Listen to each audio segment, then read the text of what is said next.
আগবঢ়াওক এতিয়া আছে কৃষ্ণৰ মেলানি পাণ ল'বৰ কাৰণে দুখ কষ্ট আৰু জান দানাবলে কি কৃষ্ণ এতিয়া দ্বাৰকালৈ যাবলৈ ওলাব এই শৌনক বদতি তুমি শুনেও কহুত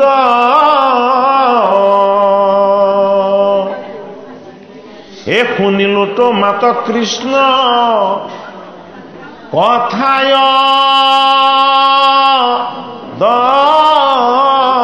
ভূত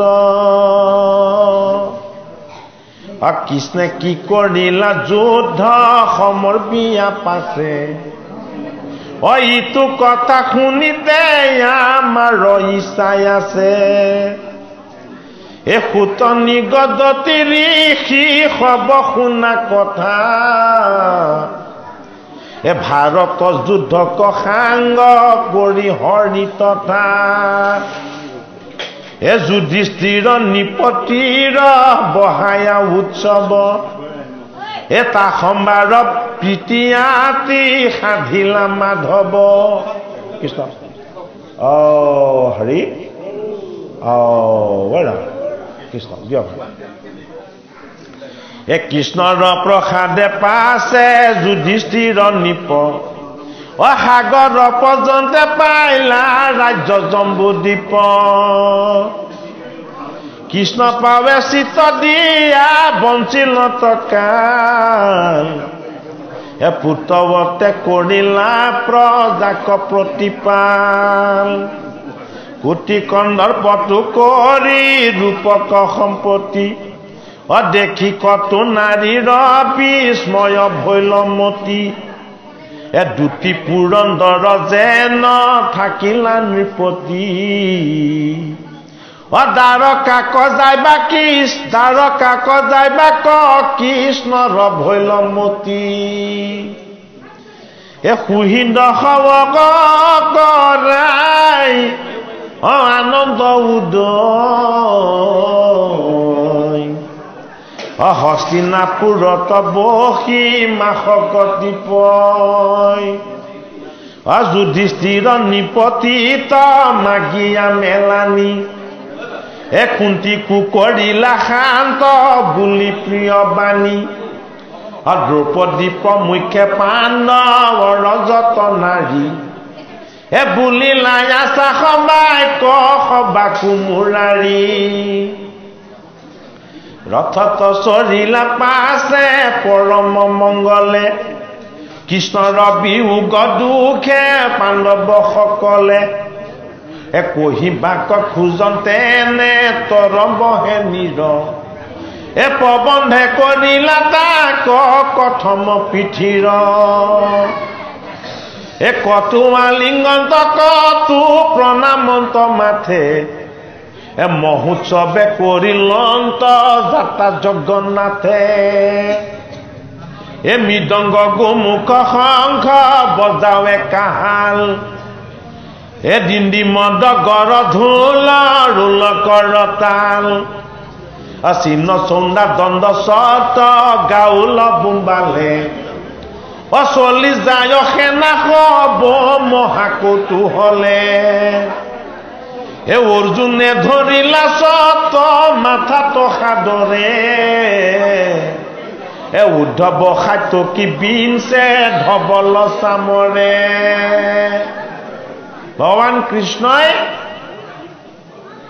যিটো উদ্দেশ্যলৈ আহিছিলে সেই উদ্দেশ্যটো তেওঁ সফল কৰিলে তেওঁ কি উদ্দেশ্যলৈ আহিছিলে यदा यदहि धर्मस्य ग्लानि भवति भारत अभ्युत्थानम् अधर्मस्य तदात्मतं चिदमहं परित्राणाय साधूनां विनाशाय च दुष्कृतं धर्म संस्थापनार्थये संभवामि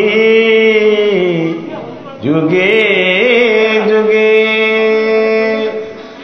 भगवान कृष्णर उद्देश्य लक्ष्य बोले कि धर्म रक्षा हो धर्म कोन दुर्योधन अन्याय कोन দুষাসন, দুষ্ট বুদ্ধি কোন?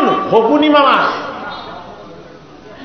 গতিকে কৃষ্ণই লীলা কৰি এই চৰিত্ৰবিলাকৰ যোগেদি আমাক শুধৰাই দিব বিচাৰিছে। কি শুধৰাই দিব বিচাৰিছে? দ্বাৰকা হ'ল কৃষ্ণৰ ৰাজ্য। দ্বাৰকা কি? এই দেহ। এই দেহৰূপী দ্বাৰকালে কৃষ্ণ আকৌ ঘূৰি যাব। কেতিয়া ঘূৰি যাব? যেতিয়া আমি এইটো দেহৰ পৰা যেতিয়া কৃষ্ণ বস্তুৱে বিদায় ল'ব, আমাৰ এই জীৱটোৱে বিদায় ল'ব, তেতিয়া আকৌ এটা দেহ পাব। যদি সৎ কৰ্ম আৰু ভাল কৰ্ম কৰিছে তেতিয়াহ'লে এটা ভাল দেহ পাব, আৰু যদি বেয়া কৰ্ম কৰিছে তেতিয়াহ'লে কি হ'ব? তাৰ কৰ্ম বন্ধ অনুসৰি সেইমতে সি জীৱন পাব। এতিয়া কৃষ্ণ যে দ্বাৰকালৈ যাবলৈ ওলাইছে, প্ৰথমবাৰ ওলাওঁতে ধৰ্মৰাজ যুধিষ্ঠিৰে ক'লে যে হে কৃষ্ণ, তুমি যদি তোমাৰ ৰাজ্যলৈ ঘূৰি যাবলৈকে হয় তেতিয়াহ'লে তুমি মোৰ এই ৰাজ আসনত কিয় বহুৱাইছিলা? মইতো প্ৰথমতে ৰজা নহওঁ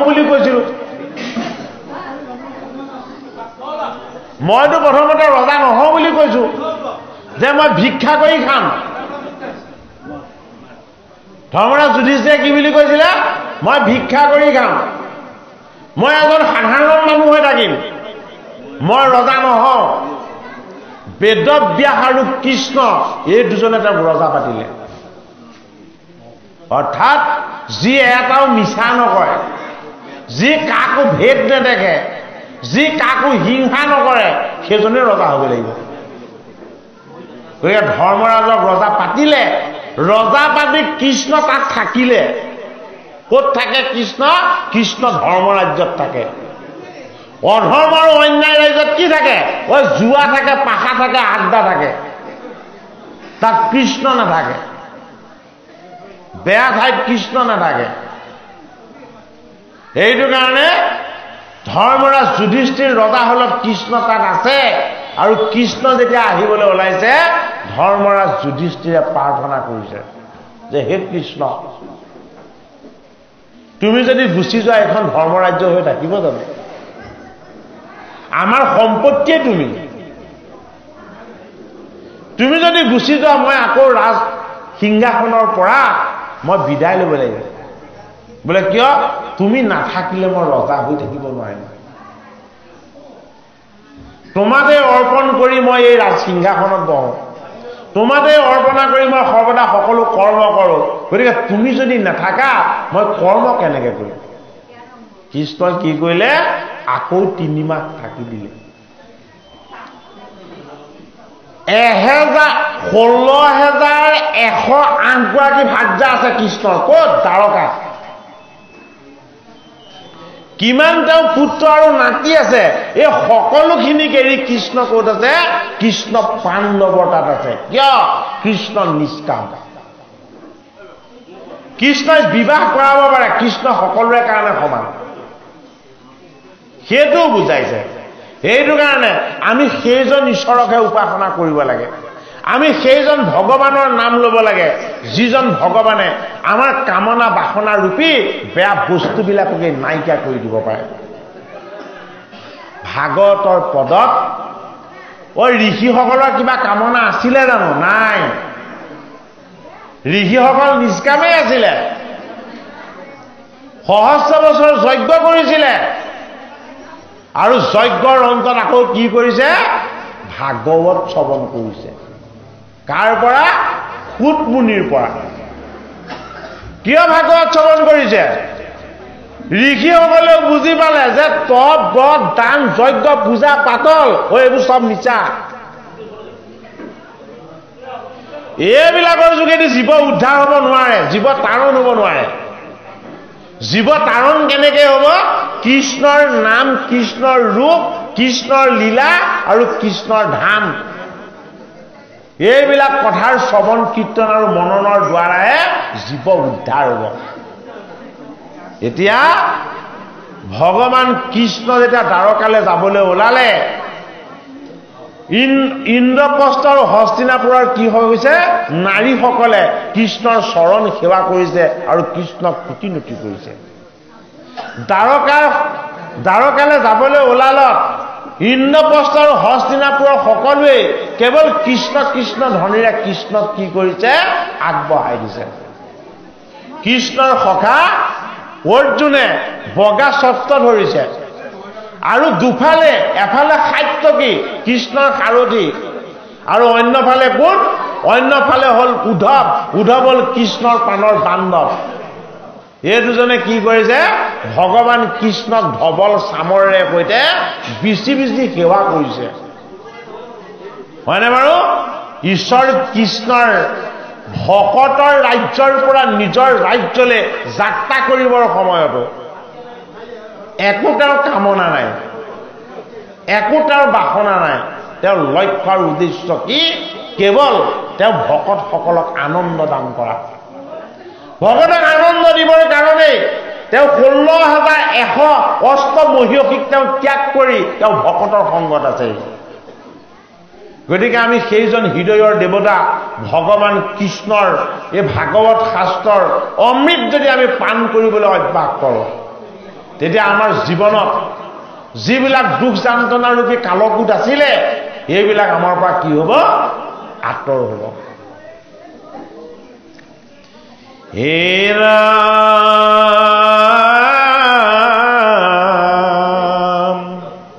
হে নকৰিবা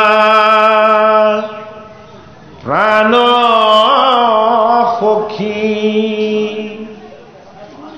কৃষ্ণত বিস্ময় এ সাক্ষাতে ঈশ্বৰ এন্তে জানিবা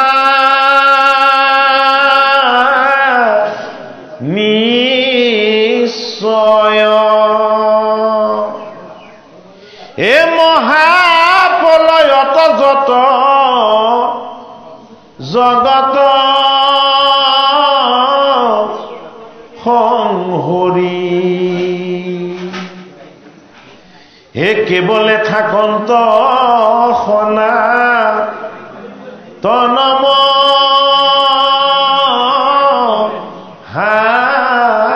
হৰি এতে হন্তে হে এন্তে কৃষ্ণ জানিবা নিশ্চয় এ জগত কাৰণ হেতু ভৈলন্ত উদয়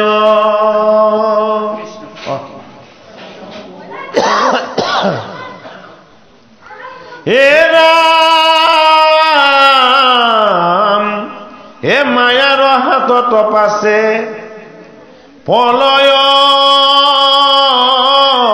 ৰমন্তে এ জগতকে ষড়যন্ত্ৰয়ে হন্তে ভগৱন্তে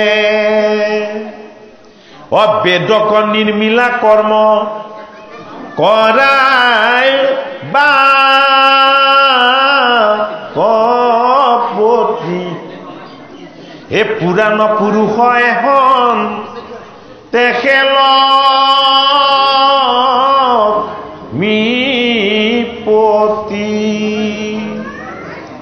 অজ্ঞান পথে নপায় অংক মহাজু গীজন হে আনে নাম গুণ কৰৈ শ্ৰৱণ কীৰ্তন এতে বেখেপে মত ৰূপ দেখন্ত হিয়াত এ হুৱে চিত্ত শুদ্ধি এহি এ চৰণ সেৱাত অসৃষ্টি স্থিতি লয় এন্তে সাধন্ত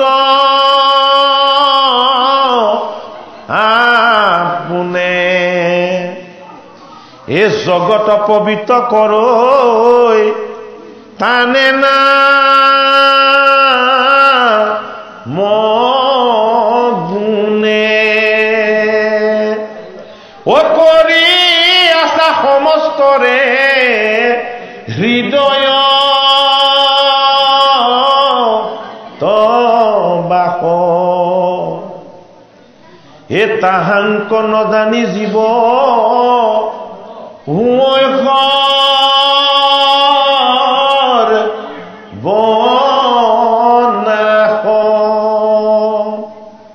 প্ৰিয় প্ৰজা জৈখানি দুৰ্জনৰ ৰাজাগণ এ হুন্তয় অৱতাৰতে বে এন্তে নাৰায়ণ এ পৰম কি পায়ে মোক দেন্ত ভকতক এ হৰি বিমুখৰ জানা এন্তে সেৱন্তক এ কিনো পুণ্যৱন্ত ভাগ্য অন্ত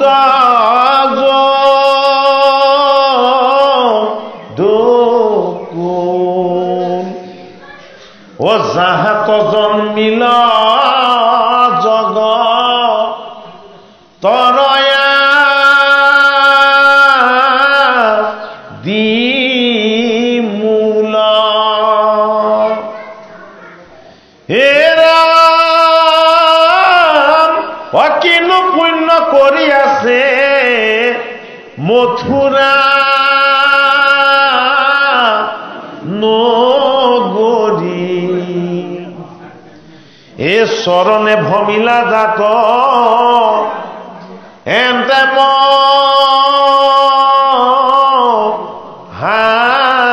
হৰি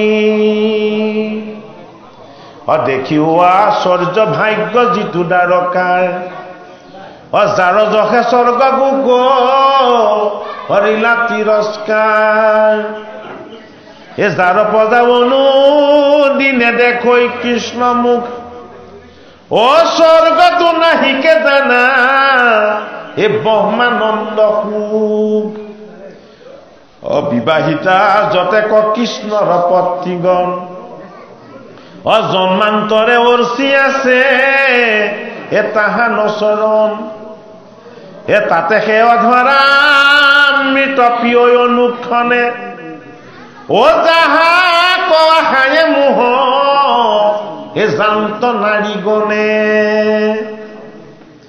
এ ৰুক্মিণী প্ৰমুখ্যে নাৰী কিনো ভাগ্যৱতী যাহাৰ গৃহক কৃষ্ণে এখনে কনে ৰংগী এ কমল লোচন স্বামী পায় অনুক্ষণে সেৱা কৰি থাকৈ এহি হে অৰুণ চৰণে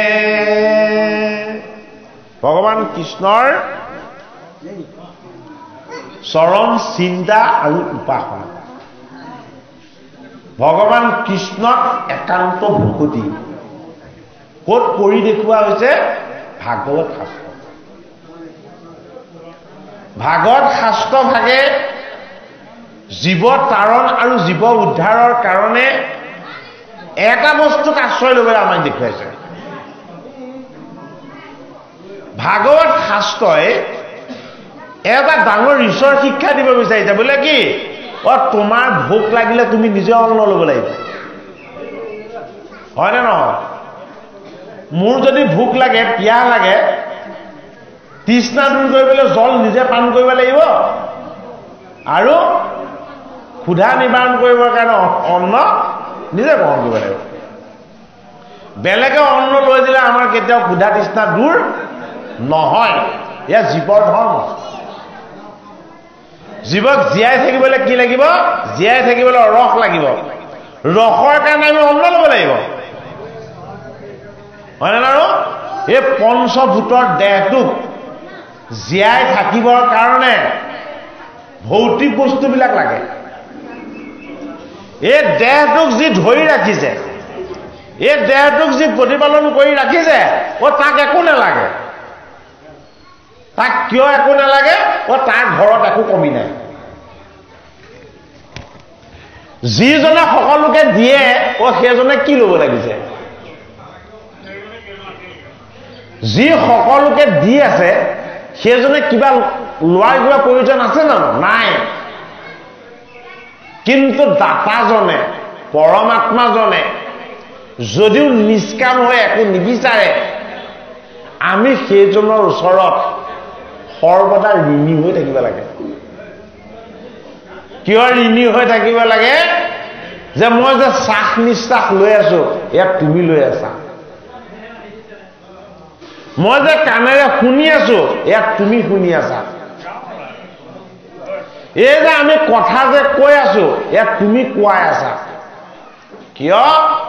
এই ইন্দ্ৰিয়বিলাক চৈতন্য হৈ থাকে পৰমাত্মাৰ শক্তিৰে। পৰমাত্মাৰ শক্তিৰে যদি আমাৰ এই ইন্দ্ৰিয়কেইটা চৈতন্য হৈ থাকে, তেতিয়াহ'লে আমি পৰমাত্মাক কৃতজ্ঞতা জনাব লাগে নে নালাগে? আমি পৰমাত্মাক কৃতজ্ঞতা জনাব লাগে।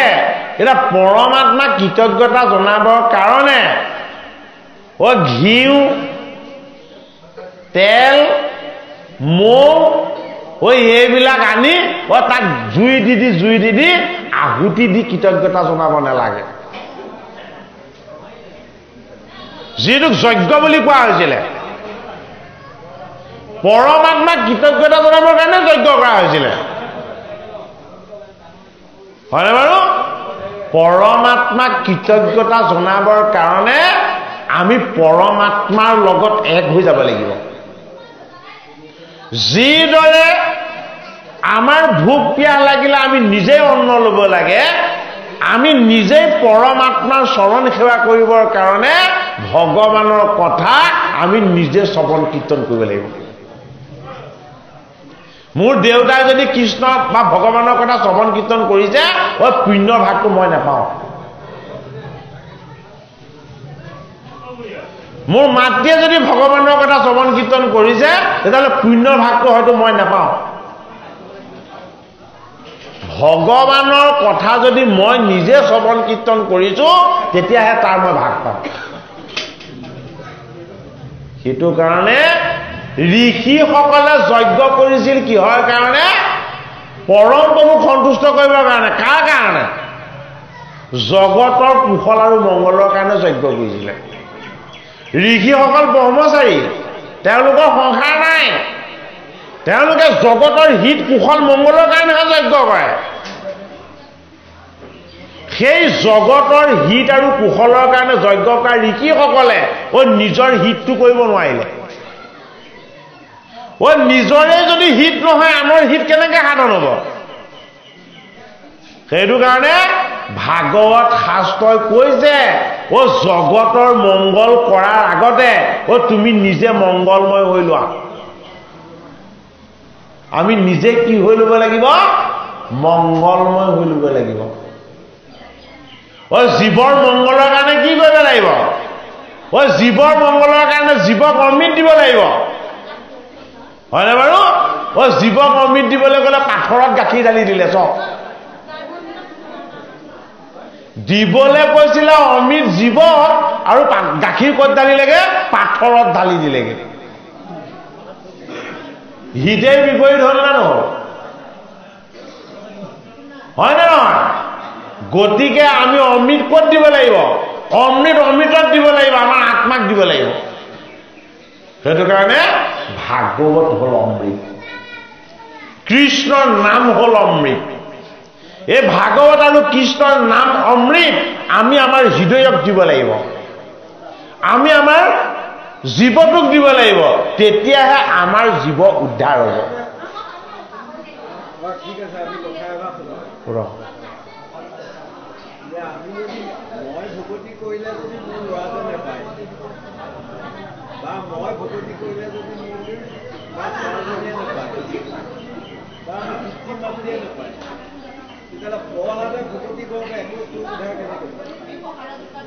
প্ৰহ্লাদে ভকতি কৰোঁতে 21 পুৰুষে উদ্ধাৰ হ'ল বুলিছে।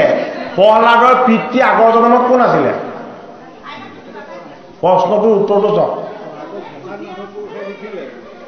প্ৰহ্লাদৰ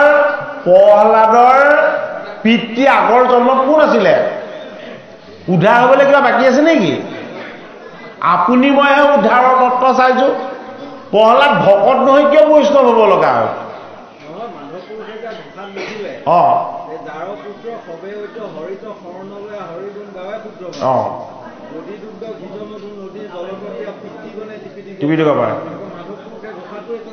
শুনক সেই কথাটোৰ বিৰোধিতা কৰি আমি কোৱা নাই তাৰমানে আমি পুণ্যৰ ভাগ পাবলৈ হ'লে হৰিৰ কথা শ্ৰৱণ কীৰ্তন নিজে কৰিব লাগিব যাৰ পুত্ৰ হবে বৈধ মানে কি আপুনি মই প্ৰত্যেকে কোনোবা পিতৃ মাতৃৰ পুত্ৰ হয়নে নহয় হয়নে বাৰু ৰ'ব আপুনি জীয়াই থাকোঁতে যদি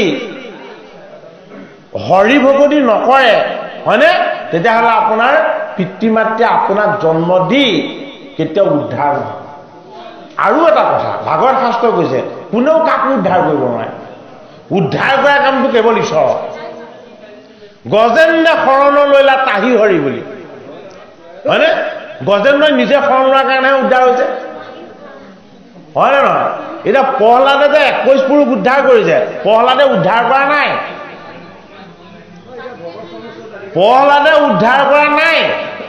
কিয় প্ৰহ্লাদে উদ্ধাৰ কৰা নাই বুলি কৈছো প্ৰহ্লাদে যি কৰিছে সেই কৰ্মই উদ্ধাৰ কৰিছে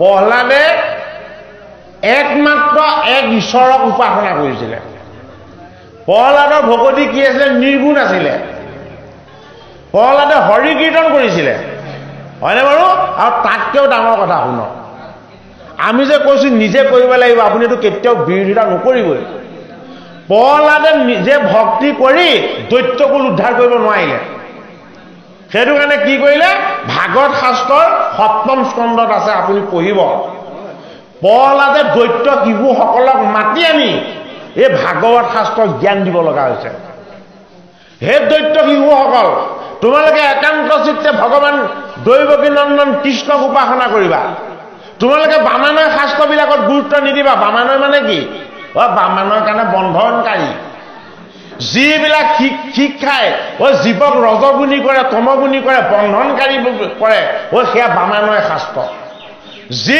শিক্ষাই জীৱক বন্ধনমুক্ত কৰে সেয়া নিৰ্গুণ শাস্ত্ৰ সেইটো কাৰণে যদি প্ৰহ্লাদে যদি গোটেই 21 পুৰুষ উদ্ধাৰ কৰিলেহেঁতেন কৰাৰ কৌশলটো চাই লওক প্ৰহ্লাদে জন্ম হৈ 21 পুৰুষ উদ্ধাৰ কৰা নাই দৈত্য শিশুসকলক ভাগৱত জ্ঞান দি হৰিৰ কথা শ্ৰৱণ কীৰ্তন কৰাইহে উদ্ধাৰ কৰিছে সেইটো কাৰণে আমি হৰি ভকতি মই কৰিলে মোৰ পিতৃয়ে নাপাব বুলি কোৱাৰ অৰ্থটো আপুনি ভুলকৈ নুবুজিব বস্তুটো আপুনি বুজাত ভুল কৰিছে মই যদি ভকতি কৰোঁ সেই ভকতিৰ ফলটো মোৰ বাবেহে হ'ব মোৰ সতী সন্তানে যদি ভকতি কৰে সেই ভকতিৰ যিটো ফল হ'ব সেইটো তেওঁৰ কাৰণে হ'ব যিহেতু ভকতে কেতিয়াও ফলবাঞ্ছা কৰি ভকতি নকৰে সেইটো কাৰণে প্ৰহ্লাদে 7ম স্কন্ধত ভাগৱতত দেখাইছে প্ৰহ্লাদ জন্ম হৈ দৈত্যকুল উদ্ধাৰ নাই কৰা প্ৰহ্লাদে দৈত্য শিশুসকলক এক ঈশ্বৰৰ জ্ঞান দিহে উদ্ধাৰ কৰিছে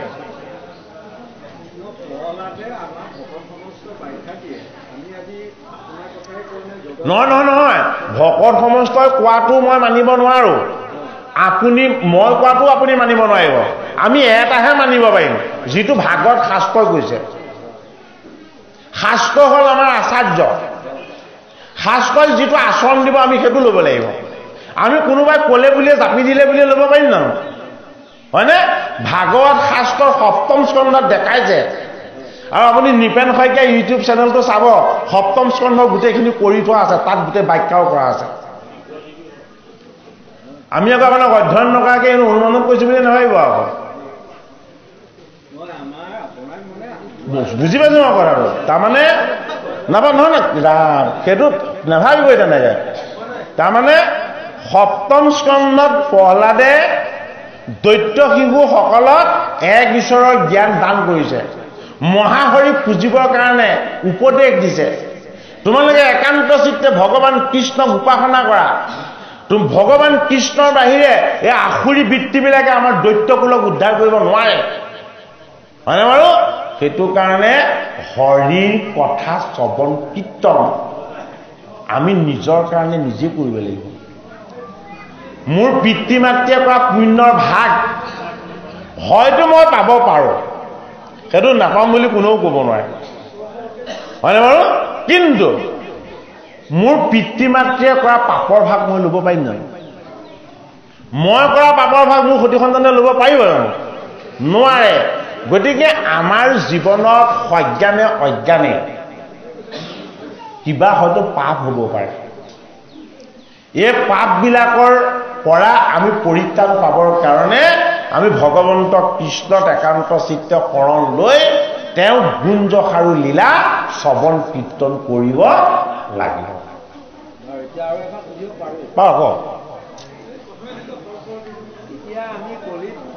ভাগৱতে উপায় দিছে যে ভাগৱত শ্ৰৱণ কীৰ্তন কৰিলে সমস্ত কৰিব জীৱ উদ্ধাৰ কলি যেতিয়া আকৌ আমাৰ উদ্ধাৰ হ'বলৈ এটা সমস্যাও আছে বা মানে কলিত আকাশ বায়ু পানী খাদ্য হয় এই দূষিত ভক্ষণ কৰিলে আপোনাৰ মনলৈ সেই কৃষ্ণ যে ভকতি কৰিব লাগিব সেই ভাৱটো দূষিত আহাৰ খাই পেলাই দূষিত আহাৰ খাই বেগে নক'ব কাৰণ বেগ দূষিত হৈ যাব তেওঁলোক কৃষ্ণ ভকতি কেনেকৈ আপুনি এটা কথা সদায় মনত ৰাখিব আপোনাৰ লগত অমৃত আছে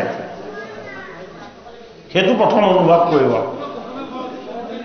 আপুনি বা মই সদায় অনুভৱ কৰিব লাগিব যে মোক অমৃতেৰে ধাৰণ কৰি আছে অমৃত হ'ল কি আমাক ধাৰণ কৰা আত্মা হয়নে প্ৰহ্লাদক বিষ খুৱাইছিলে জুইত অগ্নিত দিছিলে জলতো শিল দি ডুবাইছিলে প্ৰহ্লাদক নুমুৱাব পাৰিছিলে জানো হয়নে আমি সঞ্জীৱনী শক্তি লাভ কৰি থাকোঁ ক'ৰ পৰা আত্মাৰ পৰা অন্নৰ পৰা ৰস পাওঁ ৰসে আমাৰ দেহাটো বৰ্তাই ৰাখে এই ৰসবিলাক যদি শুদ্ধ নহয় যদি ভেজাল হয় তেতিয়াহ'লে এই দেহাটো বেছি দিন বৰ্তি নাথাকিব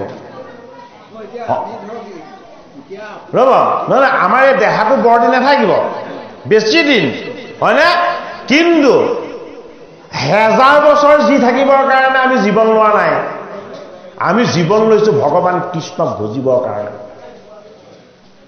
যদি আমি একান্ত চিত্তে ভগৱান কৃষ্ণৰ চৰণ উপাসনা কৰিছোঁ আমি নিস্পৃহভাৱে যদি তেওঁৰ চৰণ ভজিছোঁ কাইলৈ মৃত্যু হ'লেনো আমাৰ কি আক্ষেপ কৰিবলগীয়া আছে কিনো এই জগতখনৰ কাৰণে আমি ইমান বেছি কাম কৰি দি থৈ যাম 100 বছৰ জীয়াই থাকি যিকেইটা দিন ঈশ্বৰৰ কৃপাত জীয়াই আছো সেইকেইটা দিনতেই হৰিত ভকতি সৎ চিন্তা শুদ্ধ বিচাৰ শুদ্ধ সংস্কাৰ এইবিলাক লৈ থাকিলেই হ'ল আৰু মানুহৰ সংখ্যা বাঢ়িছে গছ গছনিৰ পৰিমাণ কমিছে পৃথিৱীখনৰ উৰ্বৰা শক্তি হ্ৰাস পাইছে হয়নে নহয় গতিকে এইবিলাক আপুনি মই সকলো ৰোধ কৰিব নোৱাৰোঁ কিন্তু নিজে নিজৰ কাৰণে প্ৰতিকাৰৰ ব্যৱস্থা কৰিব পাৰোঁ কাৰণ খাদ্য সামগ্ৰী সকলো ভেজাল হৈছে আমি জানিছোৱেই হয়নে বাৰু এইবিলাকে আমাৰ স্বাস্থ্যটো ৰুগীয়া কৰিছে কিন্তু দেহা ৰুগীয়া হ'লেও যাতে মন ৰুগীয়া নহয় মনটো যদি সবল হৈ থাকে সবল মনত সদায় সুস্থ চিন্তা আহিব সুস্থ চিন্তাই হৰি ভকতিৰ পথেই দেখাব হৰি ভকতিৰ বাহিৰে বেলেগ পথ নেদেখুৱায় এতিয়া আমি নিজেও দেখিছোঁ পাইছোঁ শুনিছোঁ যে গুৰুজনাৰ নাম ধৰ্ম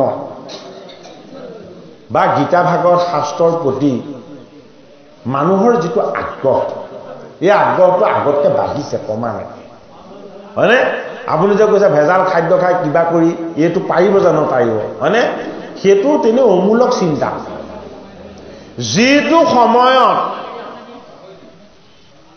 নৰবলিৰ নিচিনা প্ৰথা চলিছিলে আৰু সেইটো সময়তো গুৰুৱে ইয়াত নাম বস্তু প্ৰচাৰ কৰিছিলে হয়নে নহয় ৰজাৰ ভয়ত খেদা খাই গুৰুজনাই কম কষ্টৰে ধৰ্ম প্ৰচাৰ কৰিছিলে হয়নে এতিয়াতো আমাৰ কাৰণে সেন্দুৰীয়া আলি বনাই দিছে গতিকে আমি কিয় নিগেটিভ চিন্তা ল'ব লাগে যে বেয়া খাদ্য পালোঁ বুলি আমি হৰি ভকতি কৰিব নোৱাৰিম এইটো অমূলক অকাৰণ চিন্তা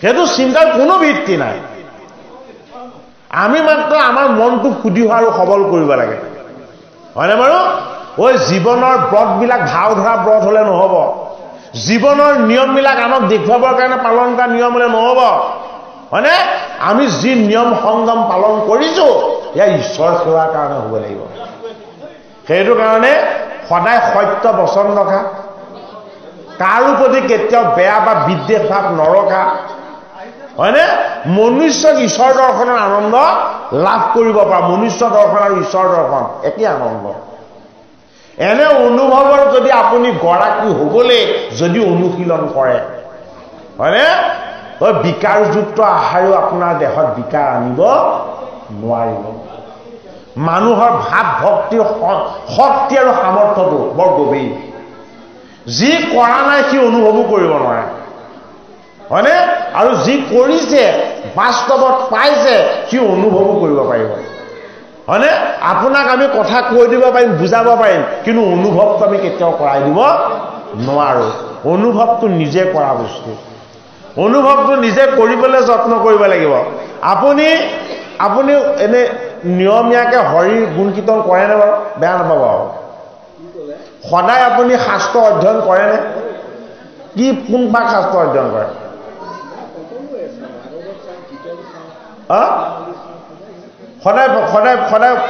সদায় চাই হয়নে বাৰু ৰ'ব আপুনি কেতিয়াবা নোচোৱাকে থাকি যায় নে নাযায় যিদিনাখন আপোনাৰ থাকি যায় সেইদিনাখন মনটো কেনেকুৱা লাগে সেইটো ক'লেই হ'ল নহয় যিদিনাখন আপোনাৰ থাকি গ'ল সেইদিনাখন আপোনাৰ মনটো কেনেকুৱা লাগে বাৰু কেনেকুৱা লাগে বাৰু আপুনি অনুভৱ কৰক আমি যদি এদিন কেনেবাকে হৰি সেৱা নকৰাকে যদি আমাৰ দিনটো পাৰ হৈ গ'ল সেই দিনটো আমাৰ মনটো কেনেকুৱা লাগি থাকে কৰাজনে গম পাব হয়নে বাৰু সেইটো কৰাজনে গম পাব নকৰাজনে কেতিয়াও গম নাপায় আপুনি দিনটো আহাৰ নোখোৱাকে থাকিও সিমান কষ্ট নাপায় আপুনি যদি গোটেই দিনটো আহাৰ নোখোৱাকেও থাকিলেহেঁতেন সিমান কষ্ট নাপালেহেঁতেন যিটো দিনত গুৰুজনাক স্মৰণ কৰা নহ'ল তেওঁৰ চৰণত সেৱাটো ল'বলৈ আমি সুযোগটো নাপালো হয় নে নহয় গতিকে সেয়াই হ'ল ৰসময় ভকতি প্ৰথমতে নিজে কৰিব লাগিব বেলেগক ভকতি কৰিবলৈ কোনেও শিকোৱা প্ৰয়োজনো নাই এইটো বেলেগে বেলেগক শিকোৱা বস্তু নহয় হয়নে নিজৰ ভিতৰত আগ্ৰহ লাগিব হয়নে নিজৰ ভিতৰতে গভীৰ শ্ৰদ্ধা লাগিব আৰু এইটোৱে আচল সত্য যি জীৱক ভাল নাপায় মানুহক ভাল নাপায় কি ঈশ্বৰক কেতিয়াও ভাল পাব নোৱাৰে যি জীৱক ভাল নাপায় মনুষ্যক ভাল নাপায় নৰক ভাল নাপায় সি কেতিয়াও ঈশ্বৰক ভাল পাব নোৱাৰে শাস্ত্ৰই কৈছে সেইটো কথা ভাগৱতৰ ৩য় স্কন্ধত কপিল ভগৱানে মাতৃ দেৱাহুতিক কৈছে এই কথা সেইটো কাৰণে আপোনালোক আজি আমাৰ কাৰণে ঈশ্বৰ স্বৰূপ বাক্য বচনত যদি আমাৰ কিবা ভুল হৈছে যে অপৰাধ হৈছে আপোনাক সবে মৰিফল কৰিব ভাল পাইছো ভাল পাইছো এইটো আমি নাপায় আমি অনুষ্ঠানত গ'লে কিবা এটা সুধিলে খুব ভাল পাওঁ নহয়নে বাৰু কাৰণ এইখন আমাৰ সাধুৰ সংগম এইখন সংঘাতৰ ঠাই নহয় ইয়াত সাধুৰ সংগম হয় সংগমত কি হয় সাধুৰ সংগমত আনন্দ প্ৰকাশ হয় ইয়াত মনৰ ভাৱ চিন্তনবিলাকৰ কি হয় ইজনৰ লগত সিজনৰ আদান প্ৰদান হয় ইয়াত কোনো উচ্চ নহয় কোনো নিচ্চ নহয় ইয়াত সকলো সমান হয়নে বাৰু যাতে এনেকুৱা এটা মনোভাৱ আমাৰ সদায় থাকে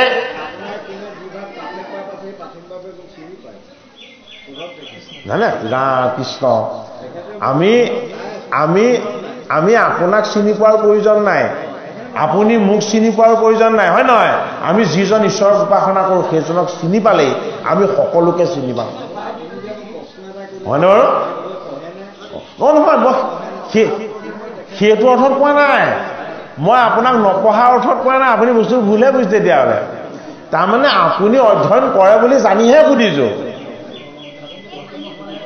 আপুনি অধ্যয়ন কৰে বুলি জানিহে সুধিছোঁ কথাষাৰ যে এদিন যদি নকৰাকৈ থাকে তেতিয়া কেনেকুৱা লাগে সেইটো আপুনি নিজে গম পাব হয় বাৰু নাই নাই কৃষ্ণ নাই হোৱা অপৰাধ একো হোৱা নাই ভাল কৰিছে এইটো জানো বুলি কৈছে কিন্তু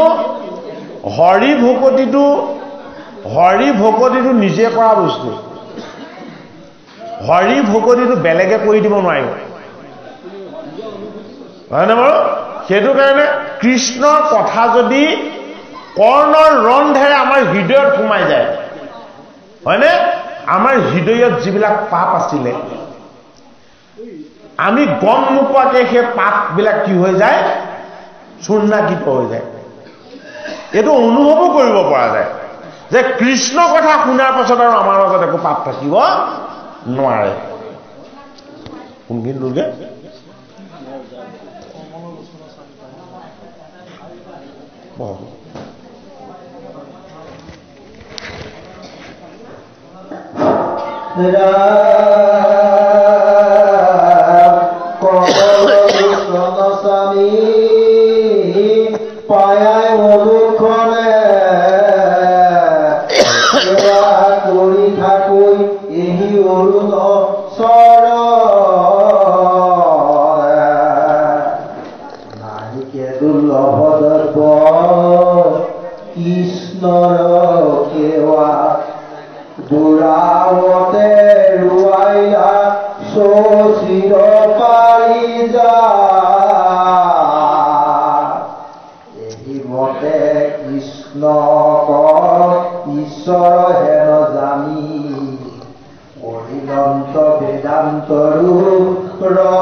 বসুদেৱ আদি কৰি যত যদু গণ এ ধনীতে জানিল ভৈল পিয়ন ৰসন আগ কৰি পাত হস্তি বাদ্য সুমংগলে গৈলা সবে আগবাহি মহাকুতুহলে এ মৃদংগ গোমুখ সংগ শবদৱান্দোল কৃষ্ণ গুণ গান গায়া প্ৰজা কৰে ৰোল নাচৈ নত নত কিছ পয়প হৈ ভাতে অসুহিত কৃষ্ণক ভেট পাইল ৰাজবাতে এ দেখি বাসুদেৱ কন দেখি বসুদেৱ কন মিলা বনমালী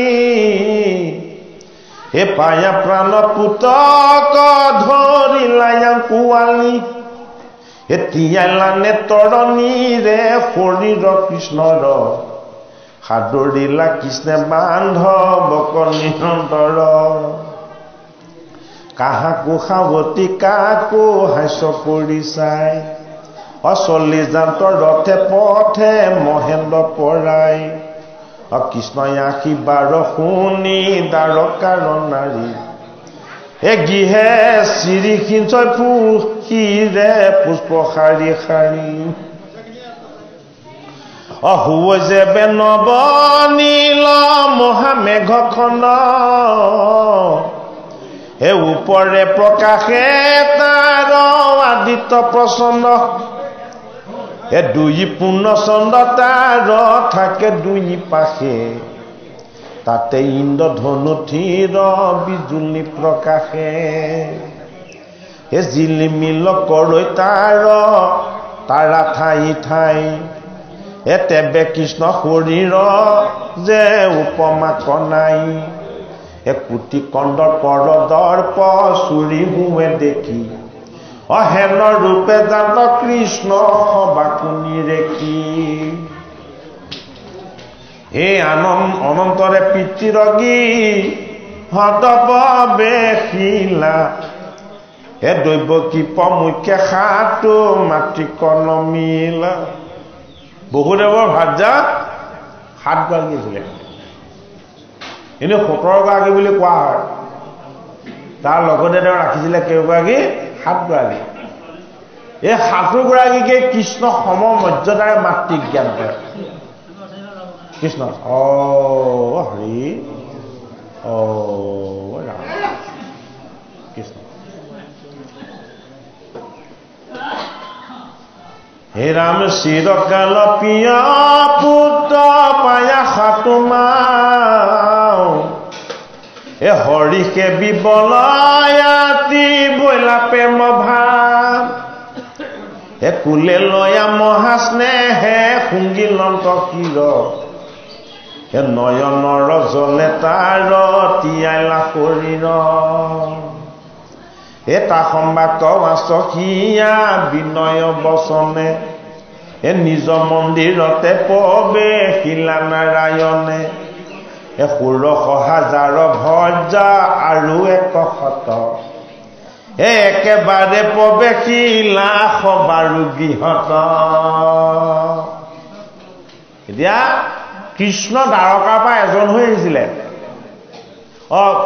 ইন্দ্ৰপ্ৰস্থৰ পৰা আৰু দ্বাৰকাত যেতিয়া নিজৰ মন্দিৰত প্ৰৱেশ হ'ব লগা হ'ল ভাৰ্যাসকলৰ লগত কি হৈ গ'ল কৃষ্ণ নিজে 16,108 জন হৈ গ'ল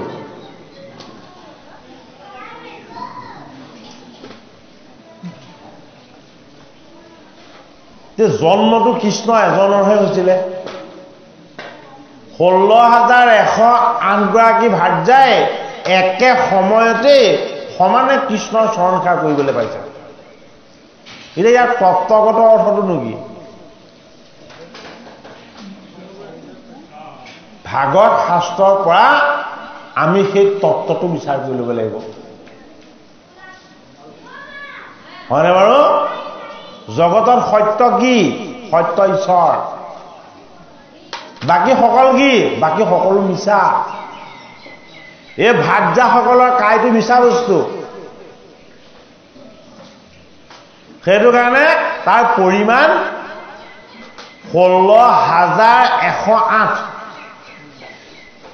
তাৰ এটা পৰিমাণ আছে হয়নে বাৰু? কৃষ্ণ কি? কৃষ্ণ অনন্ত। কৃষ্ণৰ সংখ্যা আৰু পৰিমাণ নাই। তাৰ প্ৰমাণটো দশম স্কন্ধত দেখাইছে। কেনেকে দেখাইছে? গোপীৰ ৰাস ক্ৰিয়াত। যেতিয়া গোপীসকলে কৃষ্ণক অনন্যভাৱে স্তুতি কৰিলে, প্ৰত্যেকগৰাকী গোপীৰ হাততেই কৃষ্ণই ধৰিছে। কোনো কৃষ্ণৰ পৰা বিচ্ছেদ হ'ব লগা হোৱা নাই। প্ৰত্যেকগৰাকী গোপীয়ে কৃষ্ণৰ হাতত ধৰিয়ে নৃত্য কৰি আছে। হয়নে বাৰু? সহস্ৰ গোপী সহস্ৰ কৃষ্ণ। কোনে চাই আছিলে? কুলু কুলুকে বৈ থকা কালিন্দীয়ে চাই আছিলে, যমুনাই। কোনে চাই আছিলে? বৃন্দাবনৰ বিৰিখবিলাকে চাই আছিলে। কি চাই আছিলে? প্ৰত্যেকগৰাকী গোপীৰ হাততেই ধৰিছে কৃষ্ণ। এইটো কি কথা? কোনে চাই আছিলে? বৃন্দাবনৰ পক্ষীবিলাকে চাই আছিলে। কোনে চাই আছিলে? বৃন্দাবনৰ ময়ূৰবিলাকে চাই আছিলে, হৰিণাবিলাকে চাই আছিলে। কি চাই আছিলে? ভগৱান কৃষ্ণই প্ৰত্যেক গোপীৰ লগত নিজকে কৃষ্ণ ৰূপত নিৰ্মাণ কৰি প্ৰত্যেকগৰাকী গোপীকেই ঈশ্বৰ সুখৰ আনন্দ দিছে। ধন্য হল বৃন্দাবন। কিয়? সহস্ৰ কৃষ্ণক দেখিলে। ধন্য হল বৃন্দাবনৰ তিনতৰু লতিকা। কিয়? ভগৱান কৃষ্ণৰ কৃপা দৰ্শন হল। হয়নে? ধন্য হল যমুনা। কিয়? এই কৃষ্ণৰ ৰূপ দৰ্শন পালে। গতিকে আমি যদি চাওঁ, আমিহে চৈতন্য। তিন তৰু লতিকা বিৰিখ যমুনা এইবিলাক জড়, হয়নে নহয়? আৰে সেইবিলাক যেনেকুৱা আমিও তেনেকুৱা। আমি মাত্ৰ কথা ক'ব পাৰোঁ, আমি ভাবিব পাৰোঁ, হয়নে? সেইবিলাকৰ ভাৱ বা অনুভৱ আছে নে নাই, আমি সেইখিনি নিজে অনুভৱ কৰি চাব নোৱাৰোঁ। এইটো কাৰণে কৃষ্ণক দৰ্শন কৰিবলৈ আকৌ কোন আহিলে? দেৱঋষি নাৰদ আহিলে। কলৈ আহিলে নাৰদ? গোকুল ধামলৈ আহিলে। গোকুল ধামলৈ কৃষ্ণক দৰ্শন কৰিবলৈ যেতিয়া দেৱঋষি নাৰদ আহিলে, নাৰদে কি দেখিলে? নাৰদে দেখিছে গো বৎস সকলোবিলাক মূৰ্তিমন্ত হৈ কৃষ্ণই হৈ আছে। তিন তৰু লতিকা বিৰিখ যিমান চাইছে সকলোতে কৃষ্ণ আছে। আৰু কি কৰিছে? সাধন সিদ্ধ ঋষিমুনি সকলে প্ৰত্যেকজন কৃষ্ণকে উপাসনা কৰি আছে। দেৱঋষি নাৰদে ভগৱান কৃষ্ণক স্তুতি কৰি কৰি ক'লে যে, হে হৰি, তোমাক বোলো বিনালৈ অকল ময়ে উপাসনা কৰোঁ বুলি ভাবিছিলো। গোটেই জগতে, গোটেই ব্ৰহ্মাণ্ডই, গোটেই ঋষি মুনি সাধু সন্ত সকলোৱে কেৱল তোমাৰ চৰণতে উপাসনা কৰি আছে। আৰু মইতো তোমাক এজন কৃষ্ণ বুলি ভাবিছিলো। বৃন্দাবনৰ প্ৰতিজোপা বিৰিখত, প্ৰতিটো গো বৎসক, বৃন্দাবন আৰু গোকুল ধামৰ প্ৰতিটো বস্তুত কেৱল তুমিয়ে হাঁহি থকা দেখিলো। গতিকে আমাকো শিকাইছে। কি শিকাইছে? কৃষ্ণ সৰ্বত্ৰ বিৰাজমান। এই জগতত কৃষ্ণবিহীন ঠাই ক'তো নাই। এই অনুভৱ যাতে আমি কৰিব পাৰোঁ। গতিকে আমি ভগৱানক বিচাৰি পেলাই বহুত ডাঙৰ দূৰণিৰ তীৰ্থক্ষেত্ৰলৈ যাব নালাগে। ভকতৰ সং ল'লে, ভগৱানৰ নাম ল'লে আমি ভগৱন্তক আমি নিজেই হাততেই পাব পাৰোঁ। ভাগৱত শাস্ত্ৰ ভগৱান কৃষ্ণৰ সেই গুণ কীৰ্তনখিনিৰ যোগেদি আমি যাতে নেদেখা ঈশ্বৰজনৰ হাতত ধৰি তেওঁক স্পৰ্শ কৰাৰ যিটো আনন্দ, এই আনন্দটো যাতে আমি অনুভৱ কৰিব পাৰোঁ। একো নাথাকক।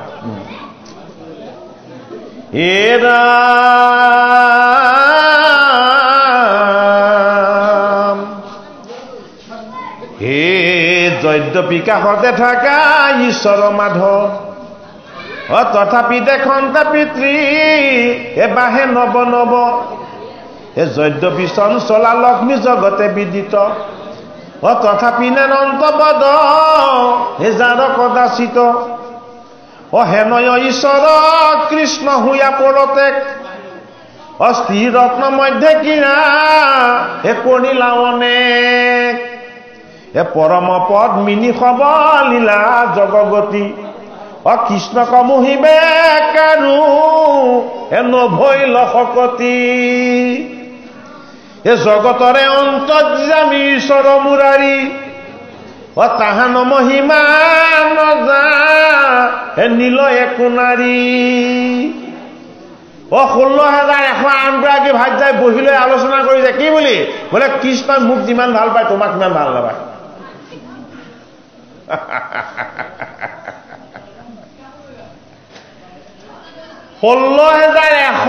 গৰাকী ভাৰ্যা লগ হৈ এদিন আলোচনা কৰিছে প্ৰত্যেক গৰাকীয়ে দাবী কৰিছে কি বুলি যে কৃষ্ণই মোক যিমান ভাল পায় তোমাক ইমান ভাল নাপায়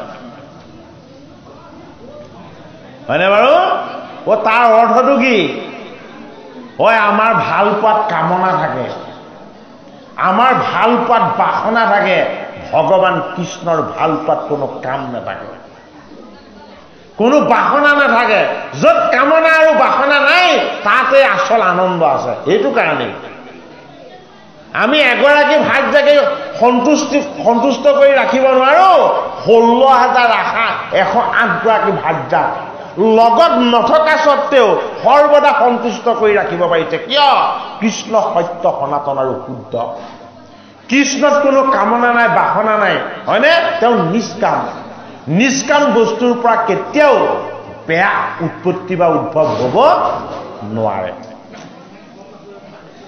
হে ৰাম এ জগতৰে অন্তৰ্যামী ঈশ্বৰ মুৰাৰী এ তাহান মহিমা নজা হে নীলা একো নাৰী হে মনে মানিলে কৃষ্ণ কিনো কামাতুল তাতে সেই আমাকতে যি হে নজান্ত বিদুল এহিমতে জগতৰ নাথ নাৰায়ণ এ সাধন্ত সমস্তে ভক তৰ প্ৰয়োজন এ মনুষ্য চেষ্টাক দেখাই থাকিলন্ত তথা এ গৈলা দশ একাদশ অধ্যায়ৰ কথা পাঠ কৰা উচিত দেই আমাৰ কৃপালু বাপজন আহিছে অকণমান পাঠ কৰক আমি আকৌ অকণমান জিৰণি লৈছোঁ দেই তাৰ পাছত আৰু যদি আজ্ঞা হয় সন্ধিয়া সময় বহিম এতিয়াও আকৌ 2 ঘণ্টা কৰা হ'ল অনুষ্ঠান কৃষ্ণ